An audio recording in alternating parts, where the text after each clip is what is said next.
Hello, everyone, and welcome back to the Music Beat Central podcast. I'm your host, Hanan Yudiano, and thank you so much for joining me for another episode.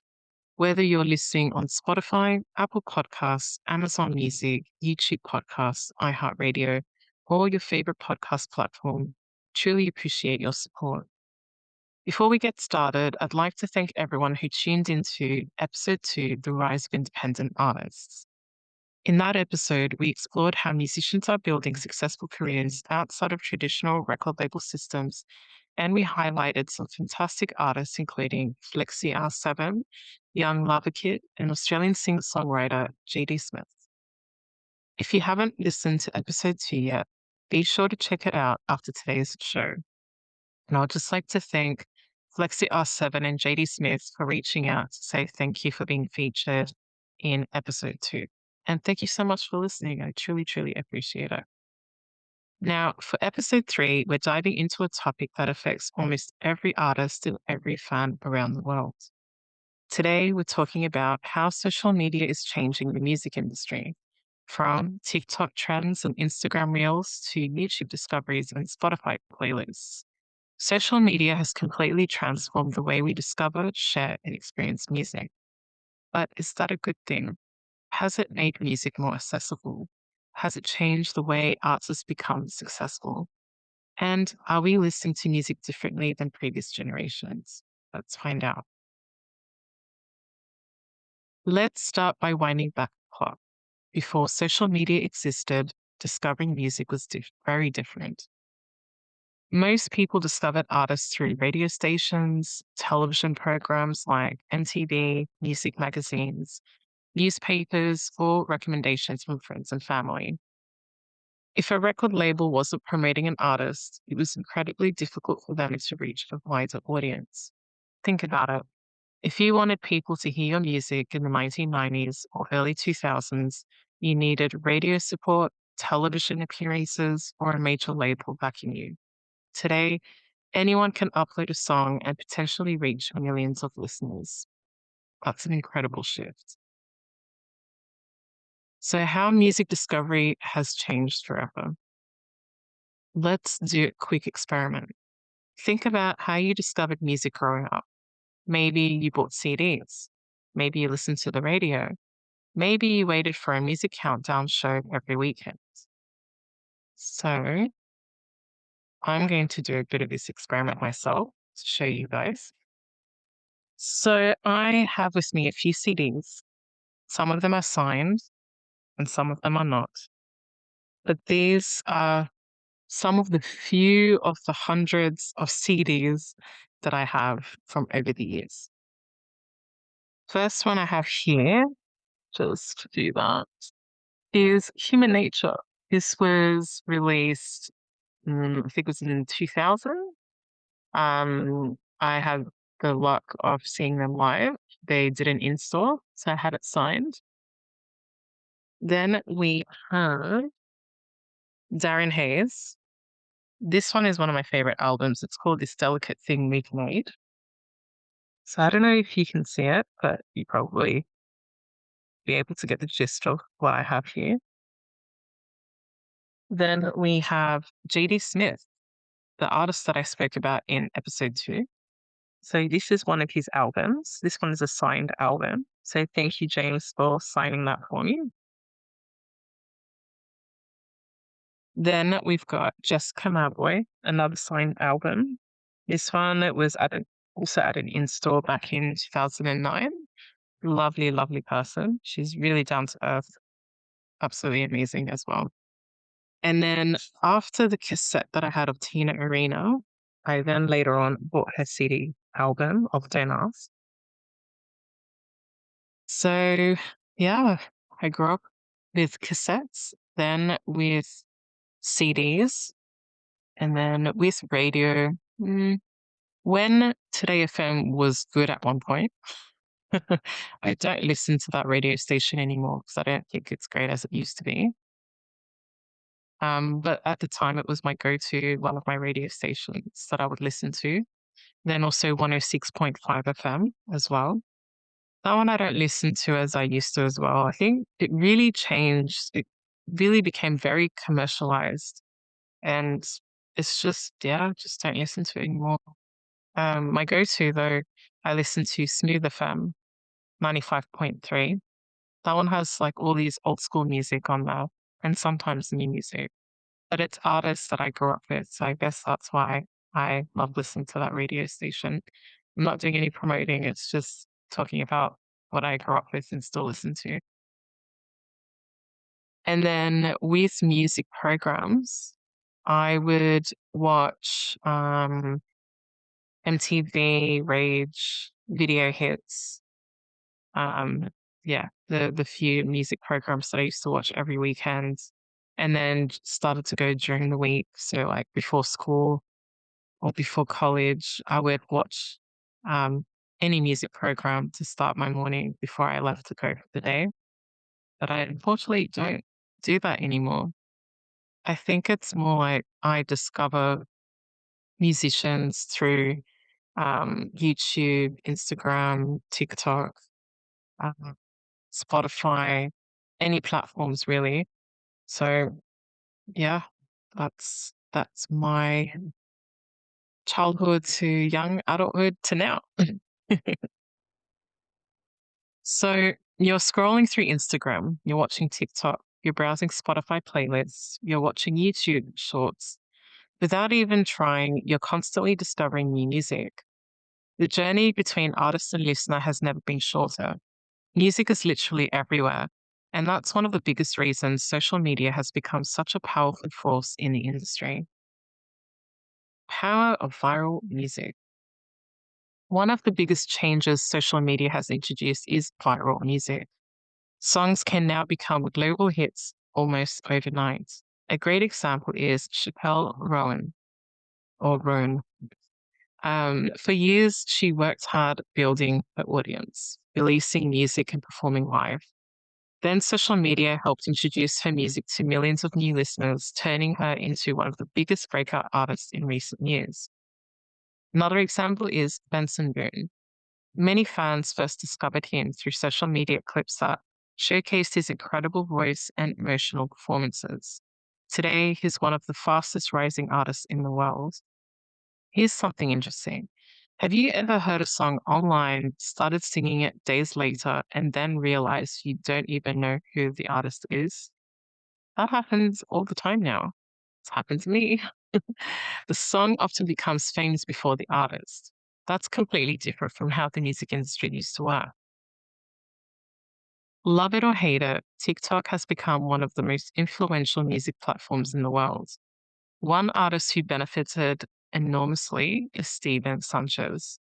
His song Until I Found You became hugely popular through social media and introduced him to audiences around the globe. Another artist is Gail.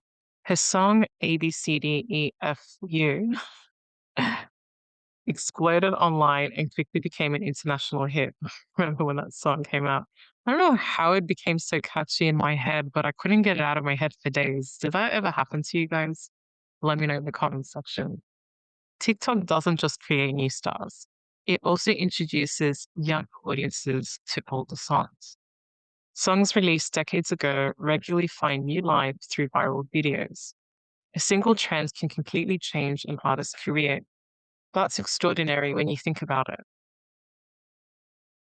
Instagram has become one of the most important tools for artists. So, my next segment is Instagram and artist branding. It's no longer just about promoting music, it's about building a brand. Dua Lipa is a great example. She combines music, fashion, travel, and behind the scenes content to create a complete artist experience for fans. Another artist who uses social media brilliantly is Lewis Capaldi. People love his humor and authenticity. He's not afraid to laugh at himself, and fans connect with that. Social media allows artists to show the human side of their careers. Fans don't just follow songs anymore, they follow personalities and stories. YouTube and music discovery. YouTube remains one of the most important platforms in music. Many artists have built careers through the platform.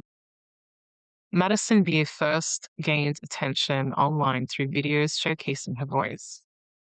Charlie Puth also built a following through YouTube before becoming an international star. Today, artists are using YouTube for music videos, acoustic performances, interviews, live streams, and behind the scenes content. It offers something unique. It allows fans to experience more than just the music. It helps create a deeper connection between artist and audience. While social media creates opportunities, it also creates challenges. Artists today aren't just musicians, they're content creators, marketers, photographers, video editors, business owners. That's a lot of pressure. Many artists have spoken about feeling overwhelmed by the need to constantly create content. Sometimes musicians spend almost as much time promoting music as they do making it. So here's a question. Has social media made success easier, or has it simply created different challenges? I'd love to know your thoughts. So I guess I'll start. So has social media made success easier? Yes and no. Yes, because artists can promote their music content. They can do basically whatever they want on all social media platforms, and people will watch it. So it gets more. They get more exposure. Sorry. With the no, this goes for the next question. Has it simply created different challenges? I would say yes, because artists are competing with other artists. They're trying to obviously get their music out there. They're trying to get hers, they're trying to get exposure, and hopefully not just being as an independent artist, but to hopefully be signed by a major label. And that's the competition. So I would say that would be one of the challenges. The other challenge would be also is that even if they have it all over social media, their music, trying to get it out there, the difficult part is to get the listeners and fans to buy their music. That would be one of the challenges. So yeah, let me know what your thoughts are in the comment section below, and I'd love to hear your answer. Streaming and platform playlist culture. Okay. So let's talk about Spotify and streaming platforms. Many artists now build careers through playlists rather than radio stations. A great example is Noah Khan. His music gained enormous momentum through streaming and online sharing. Another example is Teddy Swims. His incredible voice and online presence helped him build a loyal audience before becoming a mainstream success. For many artists today, getting added to a popular playlist can be career changing. In many ways, playlists have become the modern version of radio. And I agree because me not listening to radio anymore, except for from time to time, Smooth FM, I just listen to different playlists all the time. So like if I wanted to listen to, I don't know, 90s slow jam R&B, for example, on YouTube, they have all the different artists that I like into one. And sometimes I discover new artists in that process. Then, if I wanted to look up a playlist, chill sounds playlist to start the morning, for example, I can find a playlist on that. And that's my version, I guess, of radio. I think it's your version of radio when you listen to playlists. I think it's better. I think it's better the playlist as a radio than listening to the radio. The only difference is that you don't hear anyone talking while you're listening to the playlist, where it's just the music. Australian artists making waves. That's the next segment. Australia continues to produce incredible talent. Peach PRC has built a large following through social media while staying true to her unique style and personality. Another exciting artist is Gujira. I hope I'm saying that right, and I apologize for butchering his name.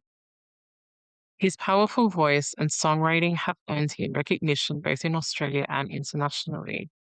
Artists like these show that social media can help talented musicians connect with audiences no matter where they live. And now I'm going to introduce my new segment that I did in episode 2, Artist Spotlight. So we're breaking into just this, and then I'll be back into the podcast again. One of my favorite parts of Music Beat Central is shining a spotlight on artists making an impact in the music world. Toni Childs is an internationally acclaimed singer-songwriter known for songs such as Don't Walk Away, I've Got to Go Now, Stop Your Fussing, and House of Hope. Just to go back a bit, when I hear Don't Walk Away, if you know the artist, it's like I can hear her voice in my head when that title, Don't Walk Away. I could just literally, every time I say it, I hear her voice. And that song, I've Got to Go Now, I hear her voice again in my head. Um, but does that happen to you guys? Like when you read out loud um, the song title of your favorite artist, you just hear their voice? Let me know. Let me know in the comment section. Australian fans can watch Toni Childs live in August 2026 with performances in Queensland and New South Wales. A Toni Childs concert is more than a live show. It's a journey through her remarkable career and stories behind her music. Next up is Mark Vincent. Mark Vincent first came to national attention after winning Australia's Got Talent at just 15 years old. Since then, he has become one of Australia's most successful classical crossover performers. Sorry, that was a tongue twister. He is currently touring Australia with his acclaimed Amoré show, accompanied by the Australian Symphony Orchestra. Just an FYI, I remember seeing Mark Vincent in a musical called Dirty Dancing, and he did his part, the famous part that Patrick Swayze did. Not Patrick Swayze, sorry, Bill Medley that he did in Dirty Dancing movie. And his voice, oh my God, like amazing, amazing, like really good. Um, yeah, you just have to hear him live. He's just such a one of a kind artist that you have to see live. And if you haven't, go see him in concert in his Amore show. And also he's going to be in the one night only show, the José Carreras and Friends, which is next I'm going to talk about. José Carreras is one of the greatest tenors in history and is widely known as one of the three tenors alongside Luciano Pavarotti and Placido Domingo. Australian audiences will have the rare opportunity to see him perform at Carreras and Friends at the Gabba in Brisbane on the 5th of December 2026. For classical music fans, this is a truly special event. This one will have Mark Vincent, Kate Sobrano, Darren Hayes, many more. So go check it out.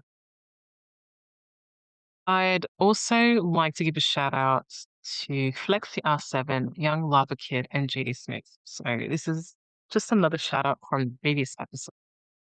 These artists continue building their careers through dedication, creativity, and direct engagement with fans. Supporting independent artists through streams, follows, shares, and live shows helps keep the music industry thriving. Now back to the episode. Are we listening to music differently? Here's an interesting question, everyone. Are we actually listening to music differently than previous generations? Many people now listen through playlists rather than full albums. Songs often have just a few seconds to grab our attention before we move on. Some people believe social media has shortened attention spans. Others argue we are discovering more music than ever before. Personally, I think both can be true. We have access to more music than any generation before us, but we also consume it much faster. What do you think? So, just to go back to the question, are we listening to music differently? I think so.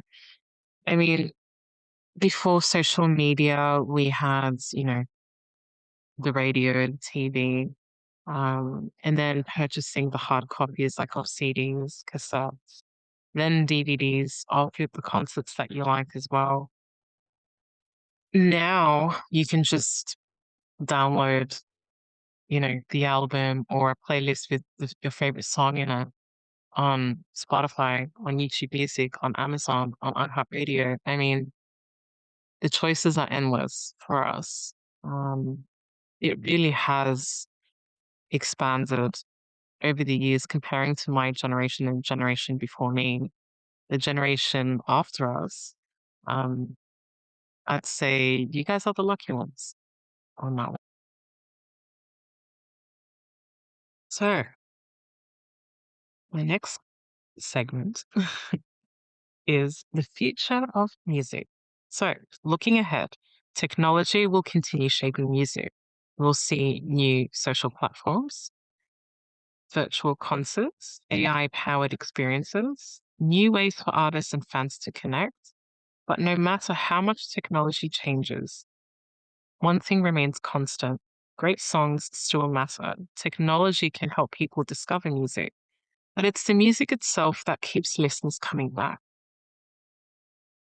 And that is very true. I just wanted to get a little off topic, like I usually do. Anyone who knows me, that happens a lot. But when I have something else to say, I will say it. Okay, so I was thinking when I go to a shopping center, you listen to all sorts of music, right? It's always played in supermarkets, in department stores, in any shop, cafes, restaurants, you name it. Has it occurred to you guys, like, especially in the supermarket, and I've heard this before, that when they play music in supermarkets, for example, I listen to, like, for example, I'm in Coles and they play old school music, songs I grew up. It somehow gets me to stay longer. Is it a marketing thing? I think so. I'm thinking that because they do it on purpose. They play certain music, rather it's slow music, not really upbeat music. Have you guys noticed that? In supermarkets, they don't play really upbeat music. I mean, they do, but then a lot of them are a bit slow. What do you guys think? Hmm. Maybe that's another segment to talk about music in shopping centers and in shops. But I also want to talk about too about AI music, how that's changed so much. Like I was listening to a few different types of songs. I'm like, oh my God, they sound amazing. But then when you look at the video, sorry, you can tell like it's not real. You can tell it's all AI generated. Even the songs are AI generated.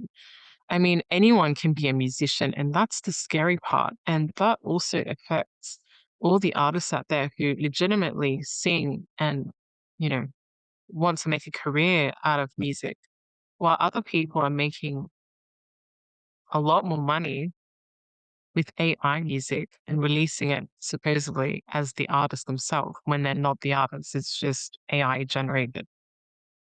It's cool, but it's not great at the same time. Because again, it's taking over and that's a scary, scary situation. Anyway, I know. Like I said, I do go off topic and that does happen. And you'll get to know me a lot more in the coming episodes where that will happen from time to time. So just warning you right now. All right, guys. And that brings us to the end of episode 3 of the Music Beat Central podcast. Thank you so much for listening and supporting the show. I'd love to hear your thoughts. How do you discover new music? Has social media changed your listening habits? Let me know on Facebook and Instagram and also on YouTube. So I've got a YouTube channel too. So I will post all the links to all my social media platforms and streaming platforms below. Don't forget to follow Music Beat Central for all things music, including artist spotlights, music news, reviews, interviews, and future podcast episodes. I'm Hanan Yuliano. Until next time, keep discovering new music, supporting artists, and keeping music playing. Ah, I survived. I survived my first video podcast. I thought, no, I'm not going to do it. but I did and I survived. And I thank my amazing husband for encouraging me to do this video podcast. So I was quite nervous to do it, doing a face to face, where you guys see my face instead of behind the computer, like behind the screen, not seeing my face and just hearing my voice. So um, thank you guys for your support and I appreciate your love as well. So take care and I'll see you all in the next episode. Much love and ciao for now.